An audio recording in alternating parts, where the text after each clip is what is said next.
Oke, teman-teman semuanya, kembali lagi di channel saya.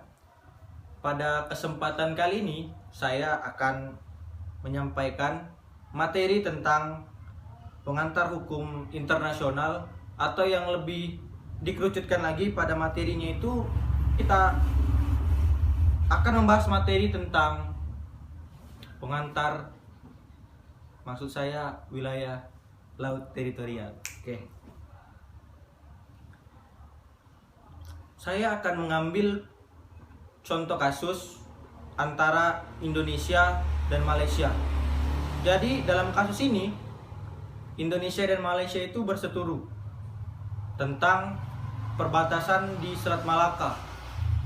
Seperti yang kita ketahui bersama bahwa Selat Malaka itu dari zaman dahulu hingga sekarang itu memang jalur perdagangan internasional. Jadi wajar saja kalau diperebutkan tentang wilayah lautnya.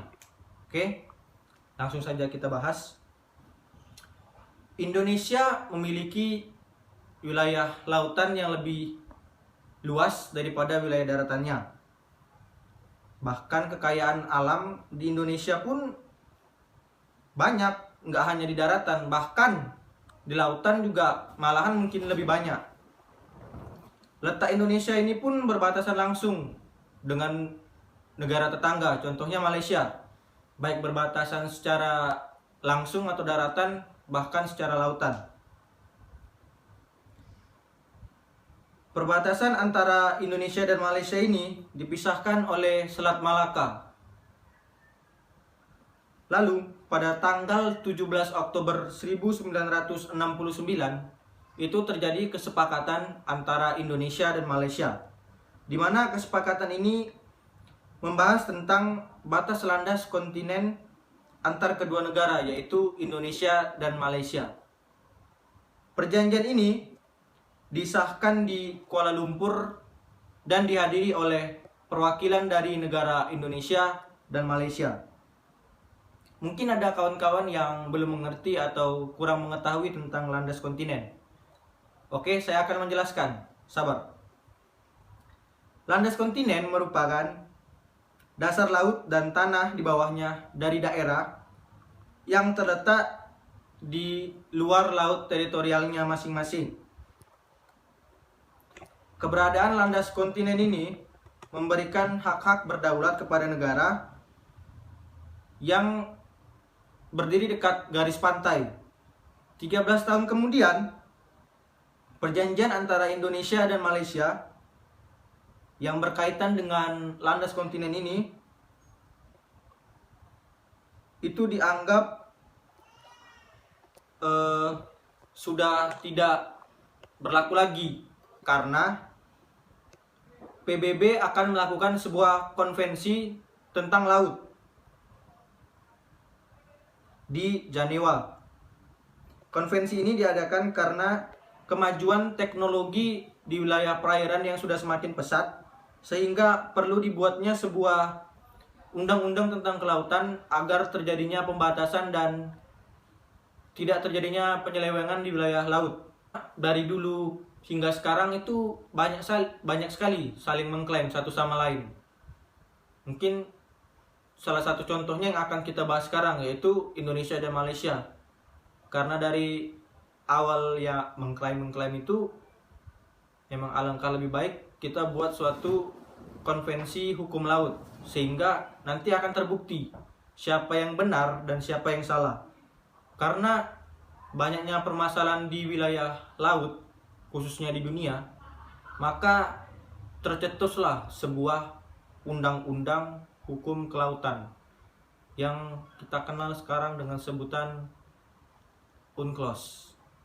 UNCLOS itu kepanjangan dari United Nations Convention on the Law of the Sea, yang disahkan pada tahun 1982 dan ditandatangani di Jamaika.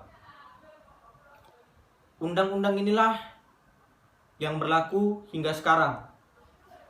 Oke, kita kembali ke permasalahan antara Indonesia dan Malaysia.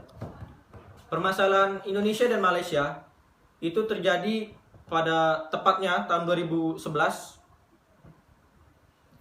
Jadi pada saat itu di Selat Malaka itu terjadi istilahnya kegaduhan. Kegaduhan dalam artian apa? Kegaduhan itu diawali karena dua kapal Malaysia yang menangkap ikan di zona ekonomi eksklusif. Jadi zona ekonomi eksklusif itu lahir karena adanya UNCLOS tadi yang saya jelaskan. Jadi karena adanya UNCLOS tercetuslah sebuah wilayah laut yang baru diakui oleh dunia dan hukum laut internasional atau yang biasa kita singkat dengan Z. Jadi dua kapal Malaysia ini mengambil ikan atau menangkap ikan di wilayah zona eksklusif ekonomi Indonesia. Menangkap di wilayah Z Indonesia, maka pihak berwenang dari pemerintah Republik Indonesia menangkap kedua nelayan tersebut. Karena pemerintah Indonesia menganggap kedua nelayan itu tidak memiliki surat izin untuk menangkap ikan atau yang biasa disingkat siup dan menggunakan pukat, sehingga itu sangat membahayakan bagi ekosistem laut kita sendiri. Namun di tengah perjalanan 3 helikopter milik pemerintah kerajaan Malaysia datang dan terlibat cekcok adu mulut antara pemerintah Indonesia dan pemerintah Malaysia, karena pihak Malaysia mengklaim bahwa itu masih termasuk wilayah Z zona Malaysia, sedangkan Indonesia juga tetap kokoh pada pendiriannya bahwa itu juga wilayah Z milik Indonesia. Maka di sini kita bisa lihat bahwa terjadi sengketa laut. Sengketa inilah yang kemudian diperundingkan di forum. Di sini Malaysia tidak hanya asal-asalan mengklaim bahwa itu wilayah milik mereka. Mereka mengklaim itu dengan berpatokan pada undang-undang yang dibuat dengan Indonesia tentang batas landas kontinen tadi. Memang benar Indonesia bertanda tangan di atas perjanjian itu. Tetapi ada tapinya nih. Tetapi Indonesia berpegang teguh pada Undang-Undang UNCLOS tahun 1982. Nah, di sini kita bisa lihat bersama bahwa mereka tuh sama-sama bersih tegang antara Indonesia dan Malaysia. Namun yang menjadi perbedaannya adalah undang-undang atau hukum laut internasional yang mereka gunakan itu berbeda. Yang dari pihak Indonesia menggunakan hukum laut internasional yang secara otomatis diakui oleh seluruh dunia, sedangkan yang Malaysia ini hanya menggunakan istilahnya sebatas hubungan bilateral antara Indonesia dan Malaysia. Jadi untuk menemukan benang merah atau istilahnya solusinya dari kasus ini adalah berdasarkan pasal 15 UNCLOS 1982.